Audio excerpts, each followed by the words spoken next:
दोस्तों, नई उड़ान बाय संदीप शर्मा चैनल में ਤੁਹਾਡਾ ਬਹੁਤ-ਬਹੁਤ ਸਵਾਗਤ ਹੈ। ਇਹ ਤੁਹਾਡਾ ਹੀ ਚੈਨਲ ਹੈ ਤੇ ਅੱਜ ਅਸੀਂ ਗੱਲ ਕਰਾਂਗੇ ਇਤਿਹਾਸ ਦੇ ਬਹੁਤ ਹੀ ਮਹੱਤਵਪੂਰਨ ਲੜਾਈ ਬਾਰੇ, ਜਿਹੜੀ ਕਿ ਲੜਾਈ ਨੇ ਸਾਡੇ ਇਤਿਹਾਸ ਹੀ ਬਦਲ ਕੇ ਰੱਖ ਦਿੱਤਾ, ਖਾਸ ਕਰਕੇ ਭਾਰਤ ਦਾ ਇਤਿਹਾਸ। ਕਿਉਂਕਿ ਪਲਾਸੀ ਦੀ ਲੜਾਈ ਇੱਕ ਅਜਿਹੀ ਲੜਾਈ ਹੈ ਜਿਸ ਨੇ ਅੰਗਰੇਜ਼ਾਂ ਦੇ ਪੈਰ ਲਵਾ ਦਿੱਤੇ ਸੀ। ਦੇਖੋ, ਲੰਡਨ ਸਾਡੇ ਤੋਂ 15,100 ਕਿਲੋਮੀਟਰ ਦੂਰ ਹੈ, ਪਰ ਦੇਖੋ ਉੱਥੋਂ ਚੱਲ ਕੇ ਬੰਦਾ ਸਾਡੇ ਬੰਗਾਲ ਉੱਤੇ ਕਬਜ਼ਾ ਕਰ ਲੇ ਤਾਂ ਉਹ ਬਹੁਤ ਵੱਡੀ ਗੱਲ ਹੈ।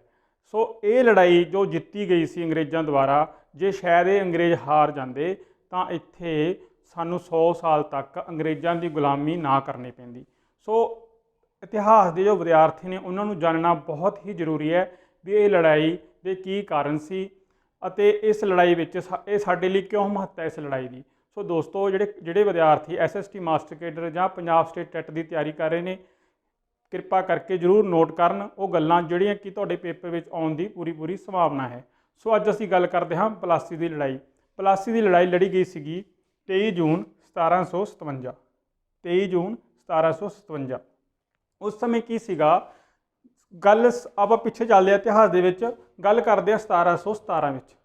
1717 ਵਿੱਚ ਜੋ ਮੁਗਲ ਸਾਮਰਾਜ ਸੀਗਾ ਖਿੰਡ ਫਿੰਡ ਗਿਆ ਸੀਗਾ ਬਿਲਕੁਲ, ਕਿਉਂਕਿ ਮੁਗਲ ਸਾਮਰਾਜ में उस समय जो मुगल साम्राज का जो नेता ਸੀਗਾ ਉਹ ਸੀ ਫਰਕੁਸਰ ਨੇ ਆਪਣੇ ਬੰਦੇ ਅੱਗੇ ਲਾ ਦਿੱਤੇ ਸੀ, ਨਵਾਬ ਲਗਾ ਦਿੱਤੇ ਸੀ ਵੱਡੇ ਖੇਤਰਾਂ ਦੇ ਲਈ। ਜਿਵੇਂ ਕਿ ਬੰਗਾਲ ਦਾ ਨਵਾਬ ਫਰਕੁਸਰ ਨੇ ਕਿਸ ਨੂੰ ਬਣਾਇਆ ਸੀ, ਮੁਰਸ਼ਦ ਕੁਲੀ ਖਾਂ ਨੂੰ। ਕੁਐਸਚਨ ਇਹ ਪੁੱਛ ਲਿਆ ਜਾਂਦਾ ਹੈ ਵੀ ਬੰਗਾਲ ਰਾਜ ਦੀ ਸਥਾਪਨਾ ਕਿਸ ਨੇ ਕੀਤੀ ਸੀ, ਤਾਂ ਇਸ ਦਾ ਕੀ ਆਨਸਰ ਆਵੇਗਾ, ਮੁਰਸ਼ਦ ਕੁਲੀ ਖਾਨ। ਠੀਕ ਹੈ ਜੀ, ਮੁਰਸ਼ਦ ਕੁਲੀ ਖਾਨ ਇੱਕ ਅਜਿਹਾ ਵਿਅਕਤੀ ਸੀ ਜੋ ਇਹ ਚਾਹੁੰਦਾ ਸੀ ਵੀ ਸਾਰਾ ਬੰਗਾਲ ਤੋਂ ਮੇਰਾ ਮਤਲਬ ਇਹ ਹੈ ਵੀ ਬਿਹਾਰ ਅਤੇ ਉੜੀਸਾ ਦਾ ਬਹੁਤ ਵੱਡਾ ਖੇਤਰ ਵੀ ਉਸ ਸਮੇਂ ਬੰਗਾਲ ਰਾਜ ਹੀ ਕਹਾਉਂਦਾ ਸੀ। ਅਤੇ ਮੁਰਸ਼ਦ ਕੁਲੀ ਖਾਨ ਅਜਿਹਾ ਬੰਦਾ ਸੀ ਜਿਹੜਾ ਇਹ ਚਾਹੁੰਦਾ ਸੀ ਵੀ ਸਾਡੇ ਜੋ ਬੰਗਾਲ ਹੈ ਉਸਦੇ ਲੋਕ ਖੁਸ਼ਹਾਲ ਰਹਿਣ, ਉਸਦੇ ਲੋਕ ਹਮੇਸ਼ਾ ਸਹੂਲਤਾਂ ਨਾਲ ਸੁਖੀ ਰਹਿਣ। ਸੋ ਮੁਰਸ਼ਦ ਕੁਲੀ ਖਾਨ ਨੇ ਬੰਗਾਲ ਨੂੰ ਉਪਜਾਊ ਬਣਾਉਣ ਵਿੱਚ, ਬੰਗਾਲ ਦਾ ਵਿਕਾਸ ਕਰਨ ਵਿੱਚ ਬਹੁਤ ਜ਼ਿਆਦਾ ਹੈਲਪ ਕੀਤੀ ਲੋਕਾਂ ਦੀ। ਸੋ ਮੁਰਸ਼ਦ ਕੁਲੀ ਖਾਂ ਉਸ ਸਮੇਂ ਬੰਗਾਲ ਦਾ ਨਵਾਬ ਸੀ। ਉਸ ਤੋਂ ਬਾਅਦ ਅਲੀਵਰਦੀ ਖਾਨ ਆਇਆ। ਅਲੀਵਰਦੀ ਖਾਨ ਸੀਗਾ, ਕੀ ਹੋਇਆ, ਫਰਕੁਸਰ ਨੇ 1707 ਵਿੱਚ ਅੰਗਰੇਜ਼ਾਂ ਨੂੰ ਬੰਗਾਲ ਦੇ ਵਿੱਚ ਕਰ ਮੁਕਤ ਵਪਾਰ ਕਰਨ ਦੀ ਆਗਿਆ ਦੇ ਦਿੱਤੀ ਸੀ, ਯਾਨੀ ਕਿ ਇੱਕ ਫਰਮਾਨ ਜਾਰੀ ਕੀਤਾ ਸੀ ਜਿਨ੍ਹਾਂ ਨੂੰ ਦਸਤਕ ਕਿਹਾ ਜਾਂਦਾ ਸੀ। ਕੀ ਕਿਹਾ ਜਾਂਦਾ ਸੀ, ਦਸਤਕ ਕੀ ਹੁੰਦੇ ਸੀ, ਡਿਊਟੀ ਫ੍ਰੀ ਪਾਸ, ਜਿਨ੍ਹਾਂ ਉੱਤੇ ਉਹ ਵਸਤੂਆਂ ਜਿਨ੍ਹਾਂ ਉੱਤੇ ਕੋਈ ਵੀ ਟੈਕਸ ਨਹੀਂ ਲੱਗੇਗਾ। ਸੋ ਜਦੋਂ ਫਰਕੁਸਰ ਨੇ ਅੰਗਰੇਜ਼ਾਂ ਨੂੰ 1717 ਵਿੱਚ ਜਦੋਂ ਫਰਮਾਨ ਜਾਰੀ ਕੀਤਾ ਤਾਂ ਅੰਗਰੇਜ਼ ਕੀ ਕਰਨ ਲੱਗੇ, ਉਹਨਾਂ ਫਰਮਾਨਾਂ ਦੀ ਦੁਰਵਰਤੋਂ ਕਰਨ ਲੱਗੇ ਸੀ। ਸੋ ਦੁਰਵਰਤੋਂ ਜਦੋਂ ਕਰਨ ਲੱਗੇ ਤਾਂ ਅਲੀਵਰਦੀ ਖਾਂ ਨੇ ਉਹਨਾਂ ਨੂੰ ਰੋਕਿਆ ਸੀਗਾ। ਸੋ ਅਲੀਵਰਦੀ ਖਾਂ ਨੇ ਦਸਤਕ ਰੋਕ ਦਿੱਤੇ ਸੀ ਅਤੇ ਸਾਰੇ ਪੂਰੇ ਬੰਗਾਲ ਦੇ ਵਿੱਚ ਹੀ ਉਸਨੇ ਕਰ ਮੁਕਤ ਵਪਾਰ ਕਰਨ ਦੀ ਆਗਿਆ ਦੇ ਦਿੱਤੀ ਸੀ, ਸਾਰੇ ਭਾਰਤੀਆਂ ਨੂੰ ਵੀ। ਸੋ ਇਸ ਨਾਲ ਬੰਗਾਲ ਦੇ ਜੋ ਕਰ ਵਿੱਚ ਵਾਧਾ ਹੋਣ ਲੱਗਿਆ, ਬੰਗਾਲ ਦੇ ਲੋਕ ਥੋੜ੍ਹੇ ਜਿਹੇ ਖੁਸ਼ਹਾਲ ਹੋਣ ਲੱਗੇ ਅਤੇ ਅੰਗਰੇਜ਼ ਇਸ ਗੱਲ ਤੋਂ ਬੜੇ ਨਾਰਾਜ਼ ਹੋਏ, ਦੁਖੀ ਹੋਏ, ਕਿਉਂਕਿ ਦੂਸਰੇ ਲੋਕਾਂ ਨੂੰ ਵੀ ਵਪਾਰ ਕਰਨ ਦੀ ਆਗਿਆ ਮਿਲ ਗਈ ਸੀ, ਉਹ ਵੀ ਕਰ ਮੁਕਤ। ਸੋ ਇਹ ਸੀਗੇ ਅਲੀਵਰਦੀ ਖਾਨ, ਦਸਤਕ ਜਿਨ੍ਹਾਂ ਨੇ ਬੰਦ ਕੀਤਾ ਸੀ।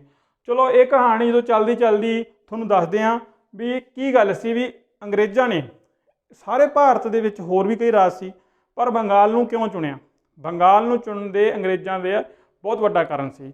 ਕਾਰਨ ਇਹ ਸੀ, ਸਭ ਤੋਂ ਪਹਿਲਾ ਵੱਡਾ ਕਾਰਨ ਇਹ ਸੀ ਕਿਉਂਕਿ ਉਸ ਸਮੇਂ ਸਾਡੇ ਭਾਰਤ ਦੇ ਵਿੱਚ ਦੋ ਹੀ ਕੰਪਨੀਆਂ ਮਜ਼ਬੂਤ ਸੀਗੀਆਂ ਅਤੇ ਦੋਨੇ ਹੀ ਕੰਪਨੀਆਂ ਦੀ ਦੁਸ਼ਮਣੀ ਕਾਫੀ ਜ਼ਿਆਦਾ ਸੀ।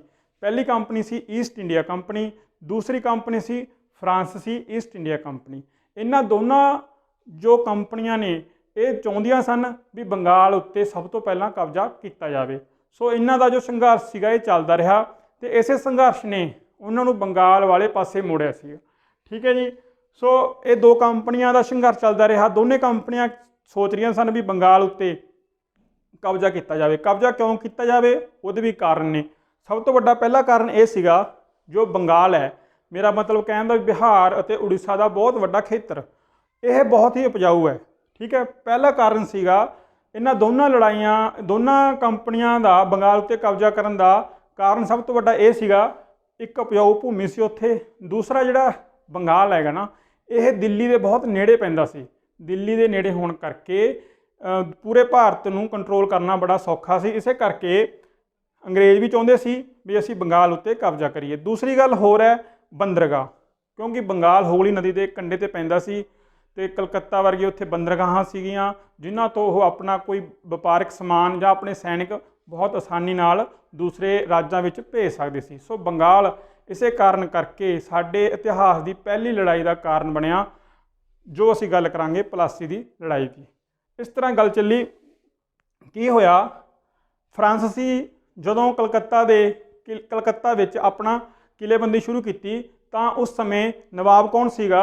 सिराजुद्दौला। नोट कर लिया जाए, अलीवर्दी खान की मौत 1756 दे विच हो गई सी।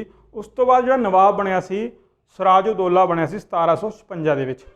तो सिराजुद्दौला ने कहा फ्रांसीसियों नूं भी तुसीं इत्थे किलाबंदी ना करो, पर फ्रांसीसी उसकी गल मन के उन्होंने किलाबंदी छड्ड दी। इस तरह फ्रांसीसियों के ही देखा देख उन्होंने की किया, अंग्रेज़ों ने ये जो फोर्ट विलियम जो किला सीगा उसकी किलेबंदी शुरू कर दी। तो इस गल करके सिराजुद्दौला उन्होंने नाल नाराज़ हो गया सी।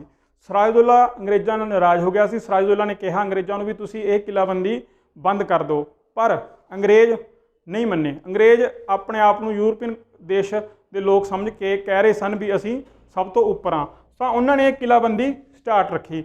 इस करके सिराजुद्दौला ने उन्होंने विरुद्ध कासिम बाजार अते बंगाल दे विच जो कलकत्ते विच फोर्ट विलियम सी उस नाल लड़ाई करके जित लिया सीगा। ठीक है जी। सो ये जो लड़ाइयाँ सीगियां, जो ये कारण सीगे प्लासी की लड़ाई के कारण बने। जिहड़ा सिराजुद्दौला सी वो ये चाहुंदा सी भी अंग्रेज़ उहदी गल मन्नण, पर अंग्रेज़ कोई भी उहदी गल मन्नण लई राजी नहीं सी। तां जदों सिराजुद्दौला ने फोर्ट विलियम ते कब्जा कर लिया तो उत्थे एक ब्लैक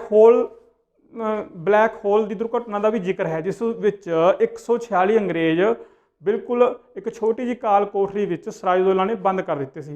पर इतिहासकारां दा अपना अपना वखरा मत है।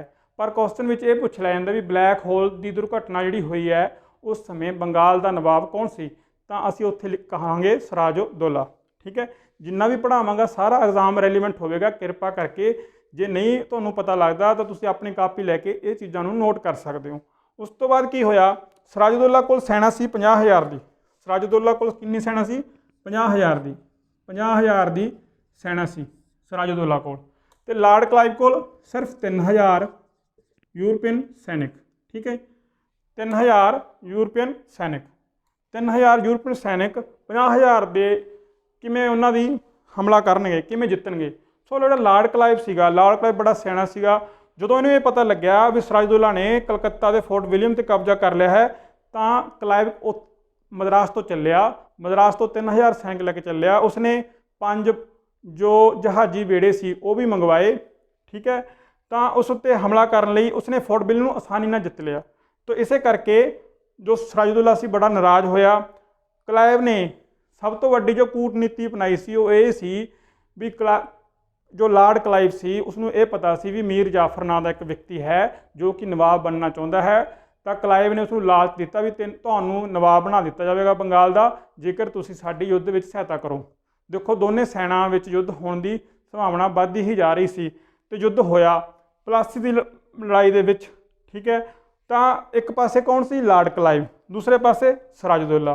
पर जो सिराजुद्दौला का महत्वपूर्ण सैनिक सीगा मीर जाफर ने लॉर्ड क्लाइव की सहायता की युद्ध के विच। उस तो बाद कुछ व्यापारी भी सी जिन्हों ने लॉर्ड क्लाइव की हैल्प की, जिमें कि जगत सेठ, राय दुर्लभ ते अमी चंद। पेपर में पूछ सकते हैं भी किन्ना ने लॉर्ड क्लाइव की सहायता की सी? वो सी मीर जाफर, जगत सेठ, राय दुर्लभ, अमी चंद। ये भी एक होर व्यापारिक कारणा करके नवाब तो नाराज़ सी। सो ये लड़ाई लड़ी प्लासी के मैदान से जो कट्ठे आए। प्लासी के मैदान से जो कट्ठे होए, एक पासे सीगे सिराजुद्दौला, दूसरे पासे सीगा लॉर्ड क्लाइव। उस समय बारिश बहुत हुई तो इन्हों अपने सैनिकों इन्हों कोल भी कुछ तोपां सीगियां, पर सिराजुद्दौला कोल इन्नी सुविधा नहीं सी भी तोपां नूं बचा सके। इस करके उन्होंने जिन्ना भी गोला बारूद सी सारा खत्म हो गया। तो प्लासी की लड़ाई विच 3,000 सैनिकों ने साढ़े 50,000 सैनिकों नूं हरा दिता। हार दे कई कारण सी, जिवें मीर जाफर सैनापति सीगा उसकी टुकड़ी का, घोड़सवार टुकड़ी का सैनानायक सीगा मीर जाफर। तो मीर जाफर ने युद्ध लड़न तो इनकार कर दिता। सिराजुद्दौला ने अपनी पग तक ਵੀ ਉਸਦੇ ਪੈਰਾਂ ਵਿੱਚ ਰੱਖਦੀ, ਤੂੰ ਮੇਰੀ ਸਹਾਇਤਾ ਕਰ। ਪਰ ਮੀਰ ਜਾਫਰ ਨੇ ਬੰਗਾਲ ਦਾ ਨਵਾਬ ਜਿਹੜਾ ਲਾਲਚ ਦਿੱਤਾ ਸੀ ਅੰਗਰੇਜ਼ਾਂ ਨੇ, ਉਸ ਲਾਲਚ ਨੇ ਮੀਰ ਜਾਫਰ ਨੂੰ ਲੜਾਈ ਲੜਨ ਨਾ ਦਿੱਤਾ। ਦੂਸਰੇ ਹੋਰ ਵੀ ਕਈ ਕਾਰਨ ਸੀ। ਮੀਰ ਜਾਫਰ ਦੀ ਇਹ ਇੱਛਾ ਸੀ ਵੀ ਉਹ ਪਹਿਲਾਂ ਹੀ ਬੰਗਾਲ ਦਾ ਨਵਾਬ ਬਣੇ, ਪਰ ਸਿਰਾਜਉੱਦੌਲਾ ਨੇ ਉਸ ਨੂੰ ਬੰਗਾਲ ਦਾ ਨਵਾਬ ਨਹੀਂ ਬਣ ਦਿੱਤਾ ਸੀ। ਸੋ ਪਲਾਸੀ ਦੀ ਲੜਾਈ ਤੇ ਬਹੁਤ ਹੀ ਭਿਅੰਕਰ ਯੁੱਧ ਹੋਇਆ, ਜਿਸ ਵਿੱਚ ਲਾਰਡ ਕਲਾਈਵ ਦੀ ਜਿੱਤ ਹੋਈ, ਕਿਉਂਕਿ ਮੀਰ ਜਾਫਰ, ਜਗਤ ਸੇਠ, ਰਾਏ ਦੁਰਲਭ, ਅਮੀ ਚੰਦ ਨੇ ਕਿਹਦੀ ਸਹਾਇਤਾ ਕੀਤੀ? ਲਾਰਡ ਕਲਾਈਵ ਦੀ। ਤੁਸੀਂ ਇਹ ਗੱਲ ਦੇਖੋ ਵੀ 23 ਜੂਨ 1757 ਦੀ ਲੜਾਈ ਹੋਈ, ਠੀਕ ਹੈ, ਪਰ ਅੰਗਰੇਜ਼ 3000 ਸੀ। 3000 ਸੈਨਿਕਾਂ ਨੇ ਸਾਡੇ ਪੂਰੇ 50,000 ਸੈਨਿਕਾਂ ਨੂੰ ਹਰਾ ਦਿੱਤਾ। ਇਸ ਵਿੱਚ ਸਿਰਾਜਉੱਦੌਲਾ ਦੀ ਹਾਰ ਹੋਈ ਤੇ ਸਾਡੇ ਇਤਿਹਾਸ ਦੇ ਵਿੱਚ ਇਹ ਲੜਾਈ ਬੰਗਾਲ ਦੀ ਪਹਿਲੀ ਕ੍ਰਾਂਤੀ ਵੀ ਕਿਹਾ ਜਾਂਦਾ ਹੈ। ਬੰਗਾਲ ਦੀ ਪਹਿਲੀ ਕ੍ਰਾਂਤੀ ਦੇ ਨਾਮ ਨਾਲ ਵੀ ਜਾਣੀ ਜਾਂਦੀ ਹੈ। ਤੇ ਇਸ ਤੋਂ ਬਾਅਦ ਸਾਡੇ ਦੇਸ਼ ਦੇ ਵਿੱਚ ਬੰਗਾਲ ਵਰਗਾ ਸੂਬਾ ਅੰਗਰੇਜ਼ਾਂ ਨੂੰ ਮਿਲ ਗਿਆ, ਜਿਸ ਕਾਰਨ ਉਹਨਾਂ ਦੀ ਸੈਨਿਕ ਸ਼ਕਤੀ ਵੱਧ ਗਈ, ਵਪਾਰਕ ਸ਼ਕਤੀ ਵੱਧ ਗਈ। ਇਸ ਤੋਂ ਬਾਅਦ ਹੀ ਉਹ ਹੋਰ ਰਾਜਾਂ ਉੱਤੇ ਅਧਿਕਾਰ ਕਰ ਸਕੇ। ਸੋ ਇਹ ਜੋ ਲੜਾਈ ਸੀ ਸਾਡੇ ਇਤਿਹਾਸ ਵਿੱਚ ਬਹੁਤ ਹੀ ਮਹੱਤਵਪੂਰਨ ਲੜਾਈ ਹੈ, ਜਿਸ ਨੇ ਕਿ ਅੰਗਰੇਜ਼ਾਂ ਦੇ ਪੈਰ ਸਾਡੇ ਭਾਰਤ ਵਿੱਚ ਜਮਾ ਦਿੱਤੇ ਸੀਗੇ। ਤੇ ਸਾਡੀ ਗੁਲਾਮੀ ਦੀ ਸ਼ੁਰੂਆਤ ਜੋ ਹੋਈ ਹੈ ਉਹ ਪਲਾਸੀ ਦੀ ਲੜਾਈ ਤੋਂ ਹੀ ਹੋਈ ਹੈ। ਸੋ ਦੋਸਤੋ, ਵੀਡੀਓ ਚੰਗੀ ਲੱਗੇ ਪਲੀਜ਼ ਲਾਈਕ ਕਰਿਓ, ਸ਼ੇਅਰ ਕਰਿਓ। ਤੁਹਾਡਾ ਆਪਣਾ ਹੀ ਚੈਨਲ ਹੈ। Thank you.